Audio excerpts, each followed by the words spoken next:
channels that are out there. And so we're going to run through a little Q&A.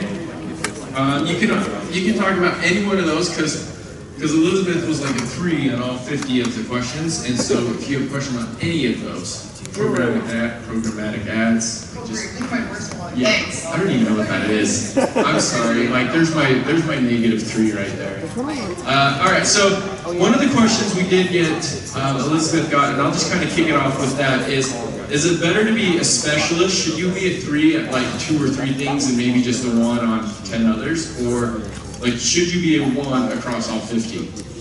So that's going to be the first question we kick off with, and then I'll run around with Mike so you guys can answer additional questions or ask additional questions.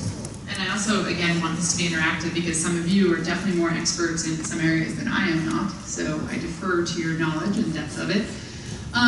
So on the specialist thing, and that is a very big question, I used to be an advocate for being a specialist in a certain thing, whether it's technical SEO or link building or content development. You know, those are very different.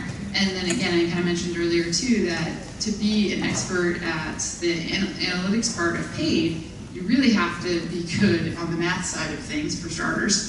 Not my strong suit. You know, so I have struggled through that, but gotten better in terms of that. But really, I want to trust the people who really geek out on that to sort of draw the relevant data, the relevant insights, and then hand it over to me and that they say, okay, this is what I think we should do from a content perspective. So when you have that understanding of what each other's doing, then I think that's better in a lot of ways. So at least you know kind of what they're going after, how they're going about it, and then you can work together to amplify that result. So I think that's much more important. So it's really, to me now, I'm trying to broaden my scope of knowledge on a lot of the paid side of things, and more specifically the display and programmatic ad buying and retargeting type of things, because that's really the growth sector right now, the biggest growth sector. And I think Clark mentioned it, search retargeting, huge opportunity. So if you know a lot about your search-based customers, then you have a lot of opportunity to go after them in paid. A couple other people mentioned as well, you know, with search being at the bottom of the funnel, you need to have that brand exposure through display and through other branding mechanisms. So when they go to the point of purchase, down at that lower end of the funnel, that's when your organic search starts working for you the best. So you guys can keep iterating on that if you start working together as teams or sharing that knowledge. I think that makes sense. Clark. It's also cool to have. It's also pretty cool when somebody sees a banner ad on the Wall Street Journal of your brand and they think you're like this $1 million company. So this is true. The creepiness of retargeting. The creepiness of retargeting. Yes. Yes. So I have a question.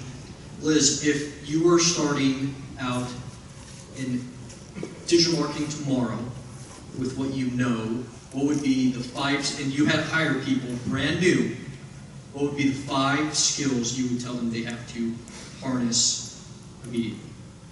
So brand new, they have no experience in digital marketing. Whatsoever. Okay. There's a couple of those in the audience. There are, you know, and again, that's a great question because again, this part we always have the BYU students come, we have a lot of UMU students come, so it's very important too as a business owner or agency or in-house person trying to build your team out. So critical. Obviously, I think grammar is really important. I kind of harped on that one a little bit in the earlier part of my presentation. So, and if you're going to be doing content marketing, which is not necessarily limited to the written word, I mean, it's graphics, it's all of those things, and video content as well. You need to have a very good understanding of how to speak to your customers, and that's not really limited to grammar, but having a clear way to communicate. So good communication skill is probably number 1. 5 is tough. No, but the analytics piece is really important. You gotta have somebody like that, somebody who's just an analyst from the inside out, somebody who can sit there and churn through the numbers, and then be able to turn it into actionable points. At least 2 to 5 action items you can do. No more than that, because most people don't read more than 5 bullet points in an email. So if you're reporting, you know, to your upper management, you know, you want to tell them what's important, why it's important, and the 2 to 3 things they need to do about it, and that's it. So again, that's where communication comes back too. So not only do you need a data junkie, you need someone who can convey that very clearly. And then again, a creative person, someone who can really figure out how to strategize and be smart about the different ways and different channels they're going after, where they're finding their customer. Because I think one of the biggest problems we have in the industry is like, oh, jump over to this shiny new object. You know, that's what Pinterest is, right? If you know me, I'm a Pinterest hater, okay? Admit it, it's all right. It has a good role for some place, but your market, your customers might convert from you better on something completely different. Clout, for example, has become our 5th biggest referrer as a publisher. So that only matters to me because I'm a publisher. But because since they changed their model in terms of content sharing, they became a very important source to us. So you have to always be looking for the next big thing. You know, it's not necessarily what the online marketing gurus tell you the next big thing is going to be. It's where your customers are hanging out. So if that's still an old school discussion forum, so be it. But somebody who's creative enough to figure out the strategy and where to go and how to approach those particular people would be important. So that's probably my 3 biggest, really. I would add to that if you have somebody that's brand new, hand them the book Call to Action by the Eisenberg. That's a good one. Yeah. That'll set them straight. We actually just had this conversation on our table, and that is a conversation that revolves around understanding customers and setting up personas. And they'll just set you up with a good foundation to grow from there. And if you haven't read it and you're a veteran, then get off your ass and read that book because they will set you straight. So yeah, I mean, it applies to socials, it applies to paid, it applies to SEO because of the links. So anyway, Call to Action by Jeffrey Wright Heisenberg. So. Awesome, guys. Another question? It's hot. I really appreciate it. While we're waiting, I'm just going to throw out Weird Al had this awesome music video come out yesterday called Word Crimes. Like, totally need to look at it if you have grammar problems. Yeah, he's rolling out all of his videos at once, so no staggering. One a day. There's a new one that came out today. I'm going to watch it as soon as I'm done here. Yeah. I don't know what it is, but it's supposed to be good. Yes, so we're happy to see. Right. But again, there's questions. I feel content. questions out there. They're just not coming to the Is anybody here involved with the data whatever process management thing? See, again, that's clarify my weakest area, totally. Right? There's like these acronyms up here. Did anybody score 3 on? Can we like zoom in on that? On which one? On the That slide that might be made up because no one's ever it's heard of it. not. I'm telling you. Okay, so this quiz, I should also clarify. 15. The quiz, this quiz actually appeared as an article. Anybody go to DMPs? DMP, Data Management Okay, take it off. Platform. That doesn't count. Now, look, first of all, watch this. What is a DMP? Let's find out. Let's read the Marketing Land article about DMPs. Look at that. There's more to them than you ever thought. So homework assignment for everybody. Congratulations, Ryan. You just found yourself some more reading.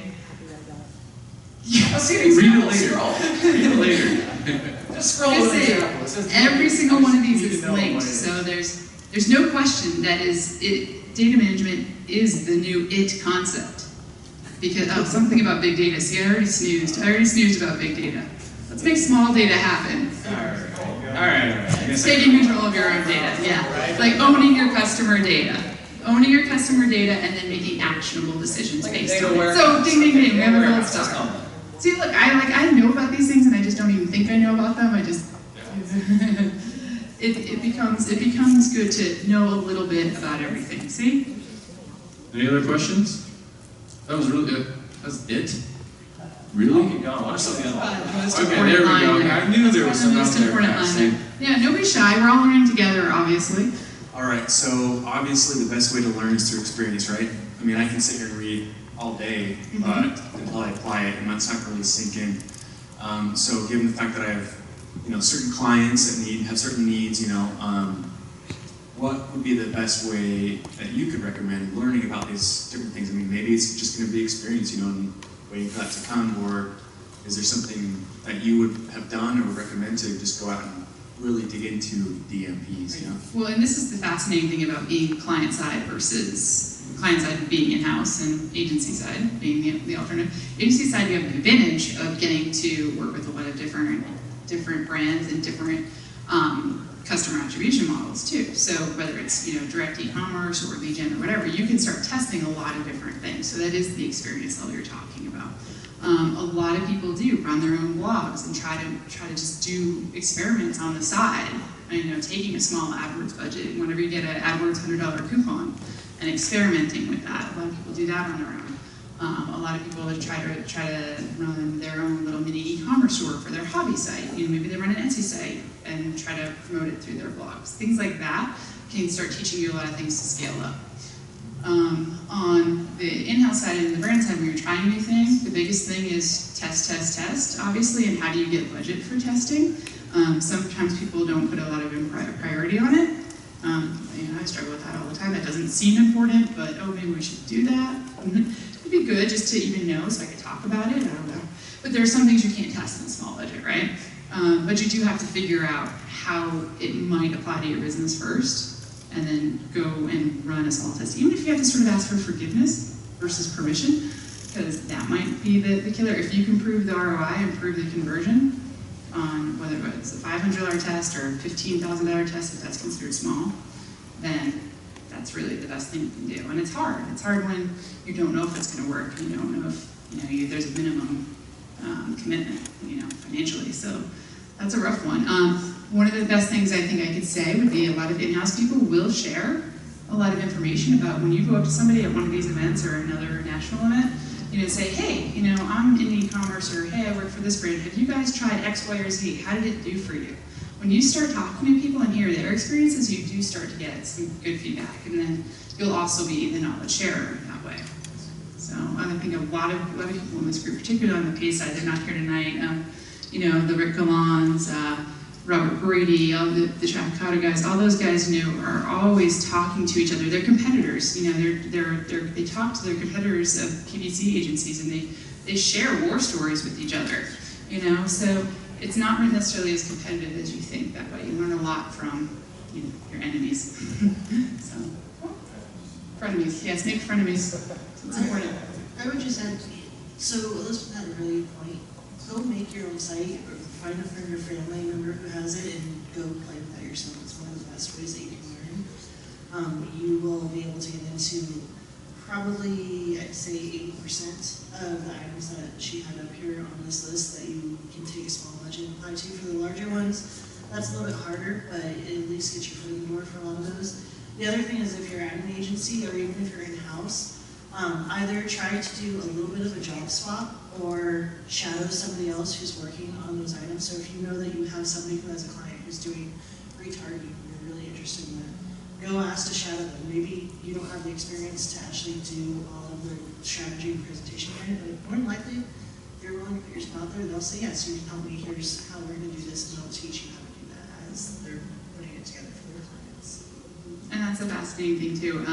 Just last week or the week before, what we're referred to as the third string quarterback, or maybe even fourth string quarterback when it comes to social media management, because all of our top people were out, including the intern who she ranks above me when it comes to social media management. So, I was on point basically. They all were out on vacation, honeymoons, whatever. Like lots of disasters all happened the same day. Not that the honeymoon was a disaster. Somebody had a funeral too, sorry. Yeah. No comment there. But yeah, so I got to sit on social for a day, which was absolutely fascinating because it had been 6 or 7 months since I had done it. So I had kind of forgotten some of the things and some of the things that had changed, and it is really fascinating. And then I could and we had been testing some new things. We're testing Twitter cards, for example. So how that applies to our lead gen group, that I'm on that team as well, was it gave me some good insight to be like, okay, this is working. What else can we do here? What can we do there? And how can I support that now? So to sit in on somebody else's job duty and share information that way and help each other grow that way. And Maria mentions a friend or family business, but another opportunity to test things, nonprofit organizations.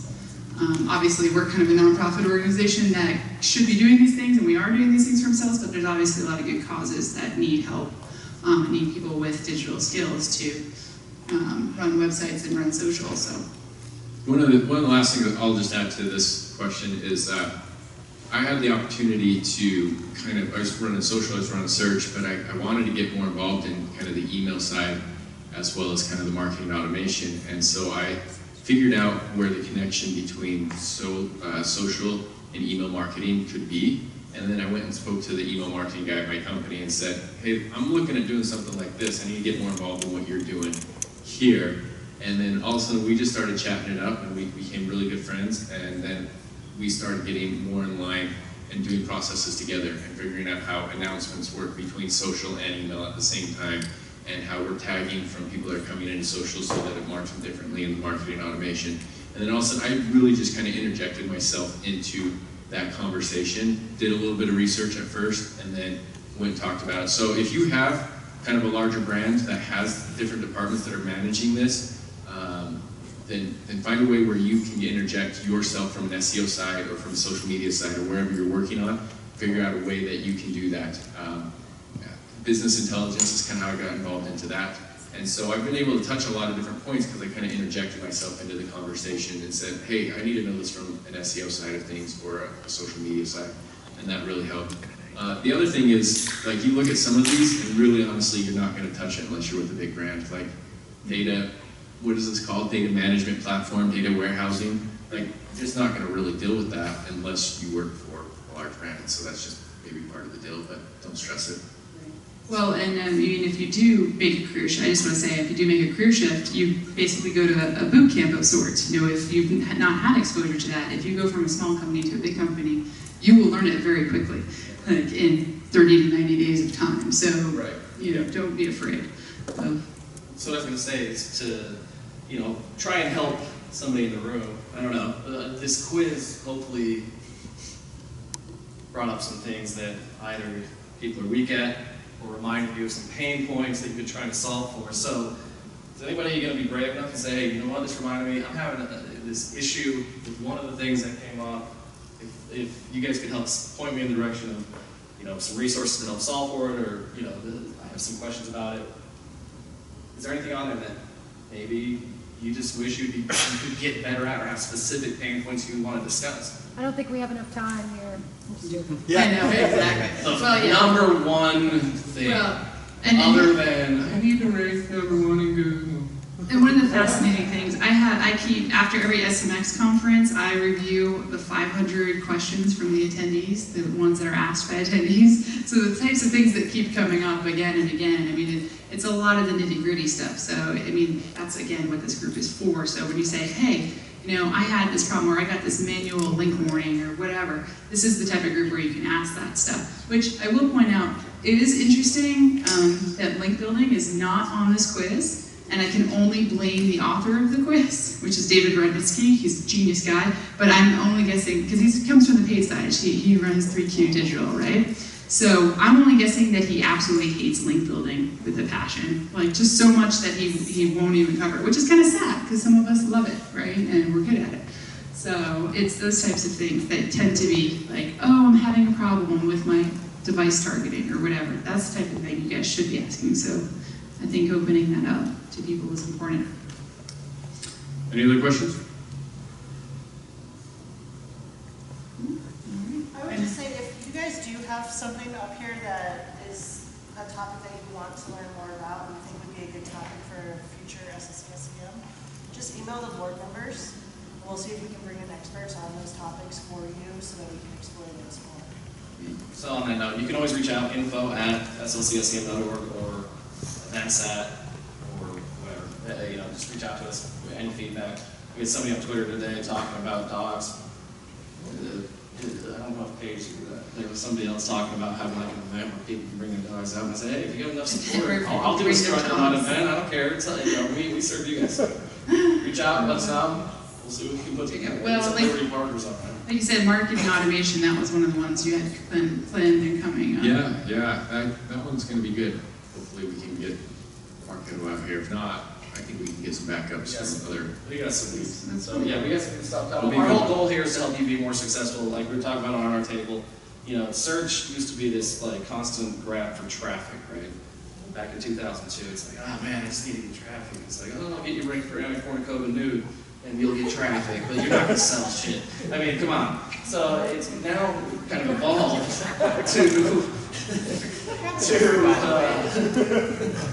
to actually understanding the business side, right? So that's what we want to do here. So marketing automation thing coming up is going to help you understand that component of it now. You don't have to have a huge budget to implement it.